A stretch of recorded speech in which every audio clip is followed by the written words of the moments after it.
मध्यवर्ती कारागृहातील कैद्यांनी बनवलेल्या वस्तूंचे प्रदर्शन, जिल्हाधिकाऱ्यांच्या हस्ते उद्घाटन।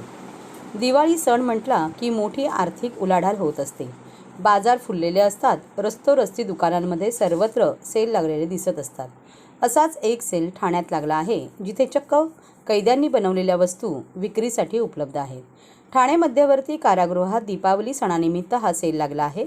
या सेलमध्ये विक्रीसाठी ठेवण्यात आलेल्या वस्तू याच कारागृहात गुन्ह्याप्रकरणी शिक्षा भोगत असलेल्या बंदिवानांच्या कौशल्यातून निर्माण झालेल्या आहेत। ठाणे कारागृहातील या दीपावली सेलचे उद्घाटन ठाण्याचे जिल्हाधिकारी अशोक शिंगारे यांच्या हस्ते मंगळवारी करण्यात आले। या प्रसंगी कारागृह अधीक्षक राणी भोसले व अन्य कारागृह अधिकारी कर्मचारी उपस्थित होते। यावेळी बोलताना जिल्हाधिकाऱ्यांनी कारागृहातील बंदिवानाच्या उपजत कलागुणांना वाव देण्यासाठी तसेच शासन व प्रशासन म्हणून त्यांच्या पाठीशी उभे आहोत, किंबहुना हे कैदी शिक्षा भोगून समाजात जेव्हा पुन्हा परततील तेव्हा त्यांना सन्मानाने जगता यावे, यासाठी हा उपक्रम राबवण्यात आल्याचे सांगितले। आज ठाणे मध्यवर्ती कारागृहामध्ये असलेल्या कैद्यांनी तयार केलेल्या वस्तूचा विक्रीचा शुभारंभ झालेला आहे। दीपावलीच्या शुभमुहूर्तावर हा कार्यक्रम ठाणे मध्यवर्ती कारागृह प्रशासन दरवर्षी घेत आहे। खरं त्याच्या पाठीमागची भूमिका फार महत्त्वाची आहे। कैदी तुरुंगात असताना त्यांच्यामध्ये ज्या विधायक वृत्ती आहेत, कलागुण आहेत, जे कौशल्य आहे ते त्यांचं जपावं आणि वृद्धिंगत करावं, याच्यासाठी आवश्यक असलेली संसाधनं उपलब्ध करून देण्याच्या दृष्टिकोनातून जिल्हा प्रशासन आणि कारागृह प्रशासन दोन्ही काम करत असतात। खरं तर कारागृहामध्ये असताना त्यांच्या उपजत कलागुणांना वाव मिळावा याच्या अनुषंगाने हे काम केलं जातं। त्यासोबत दुसराही खरा तर महत्त्वाचा भाग तो असा आहे, कैद्यांची काहींना शिक्षा संपल्याच्या नंतर जेव्हा ते समाजामध्ये येतील, त्या समाजामध्ये पुन्हा त्यांना सन्मानानं जगता यावं, यासाठी त्यांना आवश्यक असलेलं आर्थिक पाठबळ मिळावं आणि त्यासाठी असलेलं कौशल्य जपता यावं, त्यांचा कॉन्फिडन्स, आत्मविश्वासही परिपूर्ण असावा, या अनुषंगानं या उपक्रमाचं महत्त्व निश्चितपणानं खूप जास्त आहे। दिवाळीच्या मुहूर्तावर अशा पद्धतीचे सेल विक्री खूप मोठ्या प्रमाणावर वेगवेगळ्या ठिकाणी होत असते, परंतु जाणीवपूर्वक प्रशासन म्हणून, शासन म्हणून आपण अशा कार्यक्रमाला जाणीवपूर्वक प्रोत्साहन द्यायचा प्रयत्न करतो। तो यासाठी की ज्या व्यक्तींमध्ये उपजत कलागुण आहेत, मात्र ह्या मधल्या परिस्थितीमध्ये तुरुंगात असल्यामुळं त्यांच्या प्रोत्साहनावर विरजन पडू नये, त्यांचं तेच कौशल्य जपलं जावं आणि नंतर पुनर्वसनाच्या संदर्भामध्ये त्यांच्या अडचणी न येता साधारणपणाने सुलभपणाने त्यांचं पुनर्वसन करता यावं, यासाठी हा उपक्रम राबवला जातो। आपण जे प्रश्न विचारला होता त्या प्रश्नाच्या अनुषंगाने मी सांगू इच्छितो की ठाणे कारागृहाचं वैशिष्ट्य आहे, या कारागृहामध्ये असलेले जे इनमेट्स आहेत त्यांनी फर्निचर किंवा वुडनच्या ज्या वस्तू आहेत त्याच्यावर कलाकुसर, अत्यंत बारीक कलाकुसर केली जाते, ते खूप चांगल्या प्रमाणावर केली जाते। मी या संदर्भातला ऐकून होतो, गेल्या 2 वर्षापासून मी तो अनुभव घेतोय। इथं तयार केलेली बैलगाड्याची रेखाचित्र असतील, खुर्च्या असतील, वेगवेगळ्या पद्धतीचे टीपॉय असतील, सेंटर टेबल असतील, कॉफी टेबल असतील किंवा की चेन लटकवण्याच्या ज्या बाबी आहेत, अत्यंत बारकाईने केलेल्या आहेत। त्याशिवाय यावर्षी ज्या वेगळ्या बाबी दिसल्या त्या अशा की कपड्यांच्या संदर्भामध्ये जरी ठाण्यात केलं नसेल, येरवड्याच्या कारागृहातून केलं असेल तरी अत्यंत चांगल्या दर्जाचं हे उत्पादन आहे आणि अत्यंत कमी किमतीत आहे। दोन्ही ठिकाणचा किंवा एकंदरीत कारागृह प्रशासनाचा हाच उद्देश आहे की आपल्यातून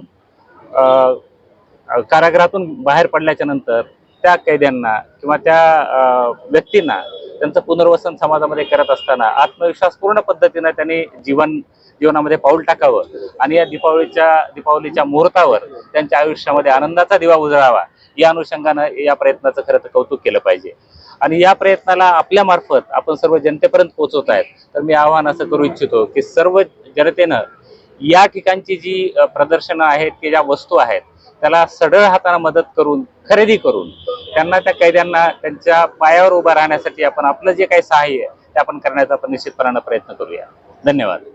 कुठलाही व्यक्ती हा जन्मतःच गुन्हेगार नसतो आणि त्यामुळे कारागृह प्रशासनाचा नेहमीच हा सदैव प्रयत्न राहिलेला आहे की जेव्हा हे बंदी कारागृहामध्ये येतात त्यावेळेस त्यांना वेगवेगळ्या जे वस्तू आहेत त्याचं प्रशिक्षण देणं आणि त्याचा मागचा एकच उद्देश असतो की बाहेर जाऊन त्यांनी पुन्हा गुन्हेगारीकडे वळू नये, स्वतःच्या पायावर स्वतः उभं राहावं, स्वतःचा उदरनिर्वाह करावं. तुम्ही जर इथे पाहिलं तर तुम्हाला खूप छोट्या वेगवेगळ्या वस्तू कलाकुसरीने बंदांनी बनवलेल्या दिसतील. यामध्ये महिलांनी अगदी खणाचे तोरणं बनवलेली आहेत, पंत्या बनवलेल्या आहेत, एक ज्वेलरी बनवलेली आहे, वारलीचे पेंटिंग पॉट्स बनवलेले आहेत आणि दुसरे आकाश दिवे न्यायाधीन बंध्यांनी आमच्या बनवलेले आहेत. आमच्याकडे सुतारकाम सेक्शन आहे ठाणे मध्यवर्ती कारागृहामध्ये. बैलगाड्या, त्यानंतर छोट्या ज्या आहेत मोटार गाड्या, अशा वेगवेगळ्या प्रकारच्या वस्तू कलाकुसरीच्या बंध्यांनी कुठल्याही यंत्रसामुग्रीशिवाय बनवलेलं तुम्हाला दिसून येतील. बेकरीमध्ये तुम्ही बघाल की एक नाचणीचे बिस्किट्स आपण ठेवलेले आहेत आणि ओट्स बिस्किट ठेवलेले आहे, जे की हेल्दी आपण प्रोडक्ट ठेवण्याचा प्रयत्न केला. एक शूजबेरी बिस्किट आपण नवीन सुरू केलेलं आहे यावर्षी. टोस्ट खारी तुम्ही बघाल इथे प्रोडक्ट आहेत त्याच्यामध्ये. आणि सगळ्यात महत्त्वाचं आहे की आपण बंद्यांना आमच्याकडे जे इन्स्ट्रक्टर आहेत त्यांच्यामार्फत ट्रेनिंग देतो. ज्या बंद्यांना आवड आहे असे बंदे आपण सिलेक्ट करतो आणि खूप हायजीन आपण मेंटेन करतो. विशेष म्हणजे सगळे मुळात उत्पन्नापेक्षा एक आपल्याकडे स्किल, अनस्किल आणि सेमी स्किल बंद्यांना एक शासनाने ठरवून दिलेले GR प्रमाणे आपण त्यांना स्किल वाईज टास्क प्रमाणे आपण त्यांना रोजगार त्यांचा देतो. पण मुळात हेतू आहे की बंद्यांना वेगवेगळं ट्रेनिंग मिळावं, एक वेगवेगळी कला त्यांच्यामध्ये निर्माण व्हावी आणि जेणेकरून त्यांना इथं ते शिकले की बाहेर जाऊन त्यांना त्या कलाकुसरीचा उपयोग होईल आणि बाहेर कुठेतरी त्यांना ती नोकरी मिळेल किंवा स्वतःचा उद्योग ते सुरू करतील. आता शिवणकाम थोडंसं एक छोटं सेक्शन आमच्याकडे आहे, पण आम्ही महिला बंद्यांना शिवणकामामध्ये परकर शिवण्यापासून, ब्लाऊज शिवण्यापासून, वेगवेगळ्या पंजाबी ड्रेस वगैरे शिवण्यापर्यंतचं ट्रेनिंग देतो. म्हणजे एक मशीन घेऊन सुद्धा ती तिचा स्वतःचा उदरनिर्वाह घरी करू शकते. म्हणजे ही छोटीशी आपला एक प्रयत्न असतो की फक्त रोजगार हा नाही तर रोजगारापासून ते स्वतः बाहेर जाऊन स्वतःच्या पायावर उभं राहावं, जेणेकरून त्यांना दुसऱ्याकडे पसरायला लागू नये पैशासाठी आणि पुन्हा ते गुन्हेगारीकडे वळू नये. हा एकमेव उद्देश त्याच्या मागे असतो. त्यातल्या सर्व नागरिकांना माझं हे आव्हान असेल की तुम्ही या इथे बाहेर सगळीकडेच खूप कलाकुसऱ्याच्या वस्तू तुम्हाला बघायला मिळतील मार्केटमध्ये, पंत्या वगैरे. पण विशेष करून तुम्ही इथे येऊन व्हिजिट दिली की ज्या काही बंद्यांनी बनवलेल्या गोष्टी आहेत त्या तुम्हाला किती छान प्रकारे त्यांनी बनवलेल्या आहेत ह्या तुम्हाला दिसून येतील. आणि जास्तीत जास्त नागरिकांचा प्रतिसाद जर या प्रदर्शनाला जर लाभला तर बंद्यांमध्ये एक प्रकारचा एक आत्मविश्वास निर्माण होईल की आपल्याला कुठल्या तरी प्रकारे एक नागरिकांकडून चांगला सकारात्मक प्रतिसाद मिळतोय आणि आपल्याला एक ॲक्सेप्टन्स असतो ना सोसायटीमध्ये, तर तो एक त्यांच्यामध्ये सुद्धा आनंद एक निर्माण होईल.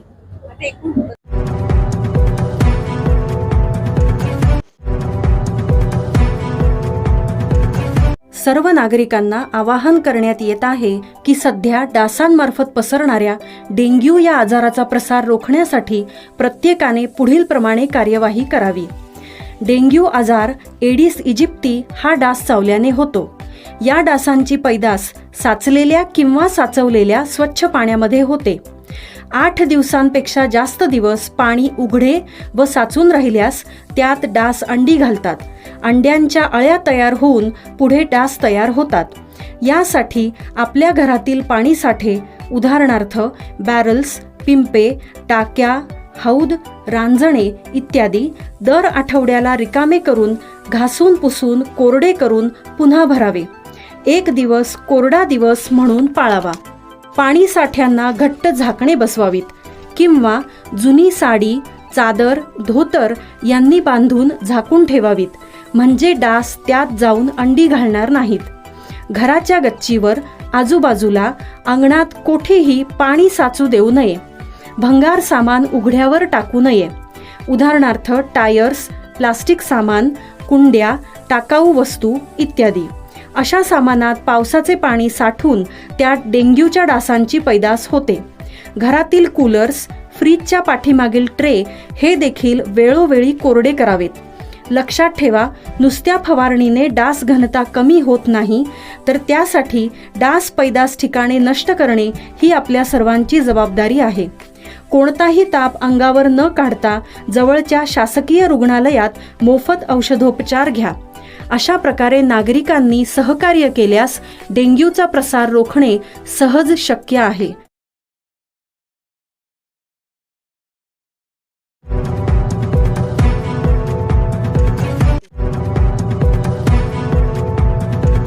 महापालिका कामगार कर्मचारी अधिकाऱ्यांना रुपये 21,500 सानुग्रह अनुदान जाहीर. माननीय मुख्यमंत्री श्री एकनाथ शिंदे आणि माननीय आयुक्त अभिजित बांगर यांचे जाहीर आभार. रविराव. ठाणे महापालिकेतील मान्यताप्राप्त कामगार संघटना म्युनिसिपल लेबर युनियनने रुपये 25,000 सानुग्रह अनुदानाची मागणी केली होती. या विषयावर माननीय आयुक्त श्री अभिजित बांगर यांच्या सूचनेनुसार अतिरिक्त आयुक्त श्री प्रशांत रोडे यांच्याबरोबर कामगार नेते श्री रविराव यांनी आज 6 नोव्हेंबर 2023 रोजी बैठक केली. प्रशासनाने सुरुवातीला रुपये 19,500 सानुग्रह अनुदान देण्यास अनुकूलता दर्शवली. चर्चेअंती रुपये 21,500 चालू गृह अनुदान अदा करण्यावर सहमती झाली. तसेच TMTला सुद्धा 21,500 सानुग्रह अनुदान तर आशा सेविकांना रुपये 6,000 दिवाळी देण्याचा निर्णयही यावेळी घेण्यात आला. या बैठकीत प्रशासनाच्या वतीने उपायुक्त मुख्यालय श्री गोदापुरे व मुख्य लेखावित्त अधिकारी श्री सूर्यवंशी उपस्थित होते. तर युनियनच्या शिष्टमंडळात चिटणीस चेतन आंबोळकर, आनंदा पावणे व खजिनदार विजय खानविलकर उपस्थित होते.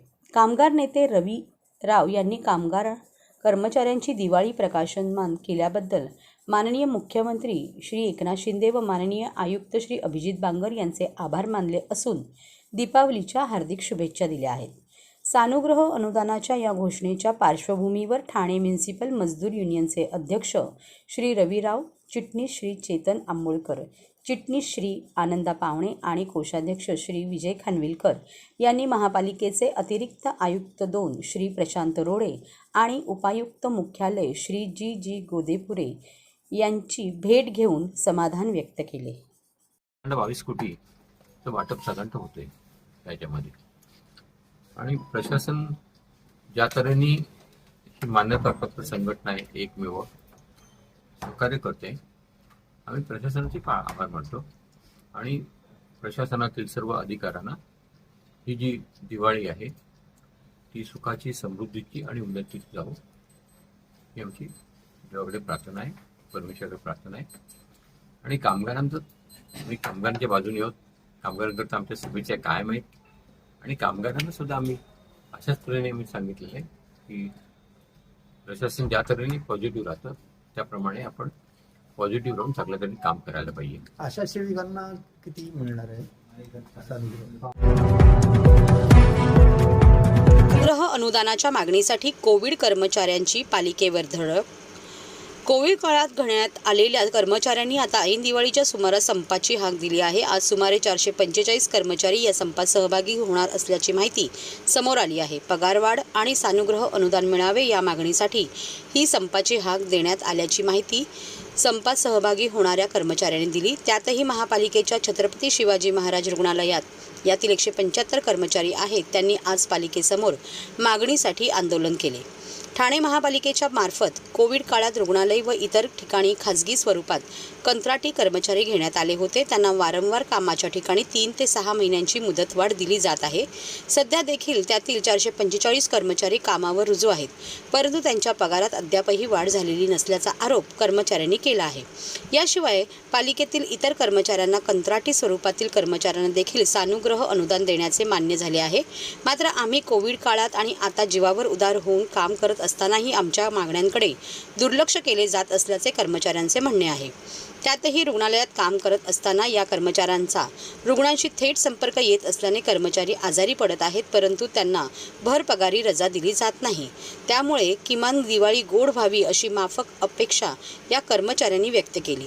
मात्र पालिकेने सानुग्रह अनुदान देण्यास नकार दिल्याने काम बंद केले आहे. मी छत्रपती शिवाजी हॉस्पिटलमध्ये ॲज अ कोविड आया मावशी म्हणून काम करते आहे.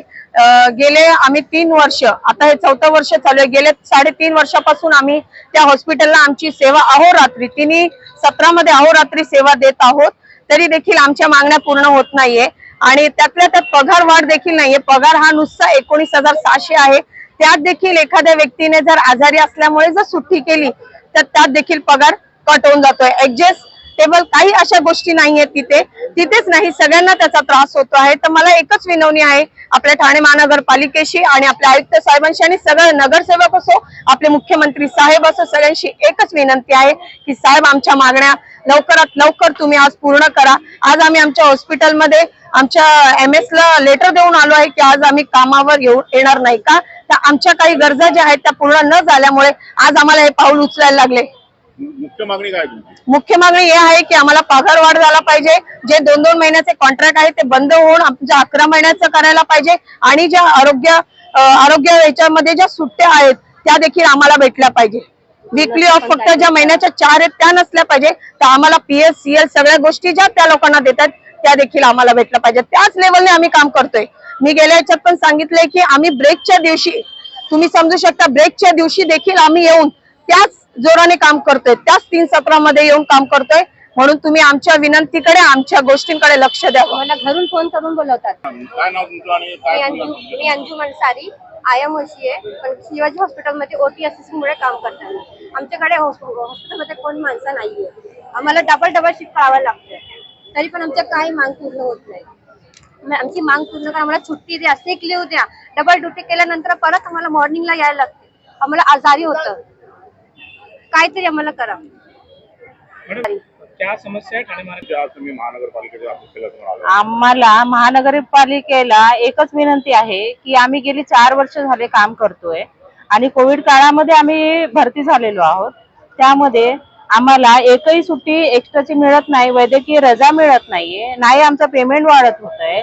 आणि मेन मुख्यमंत्री आमच्या ठाण्यातले असून सुद्धा आम्हाला त्यांनी 11 महिन्याचा करार केला होता की 11 महिने तुम्हाला वाढवून देऊ, पण आम्हाला ते काही अजून लागू झालेलं नाही. दर 2 महिन्यात 1 दिवसाचा पेमेंट कट करून आमची ऑर्डर वाढवलेली जाते आणि आमचं पेमेंटही वाढवलेलं जात नाही. मग याचं काय? आणि सफाई कामगारांना किंवा इतर कर्मचाऱ्यांना म्हणजे बोनस लागू आहे, मग आम्हाला का नाही मिळत आहे? आयुक्तांनी सरळ सांगितले की तुम्हाला देणार नाही. मग याचं उदाहरण काय? का मिळत नाही आम्हाला? आम्हालाही मिळावं एवढीच इच्छा आहे आमची. आम्ही भेटलोय, म्हणजे आयुक्त साहेबांना पत्रव्यवहार केलेला आहे, पण त्यांनी अजून काही आमच्यावर काहीच म्हणजे उत्तर तर दिलेलंच नाहीये. मग आता काय करायचं? आता तुम्ही सांगा साहेब. प्रत्येकाच्या घरी लहान मुलं आहेत, प्रत्येकाच्या घरी कोणी सिंगल आहे, कोणी काय आहे, कसं करतोय आमचं आम्हालाच माहिती. 3 शिफ्ट मध्ये काम करून सुद्धा आमच्यावर ही वेळ आली आहे की आज म्हणजे एवढे सगळेजण काम बंद करून आम्ही थांबलेलो आहोत. जाहिरात असतील तर ह्या नंबरवर संपर्क करा.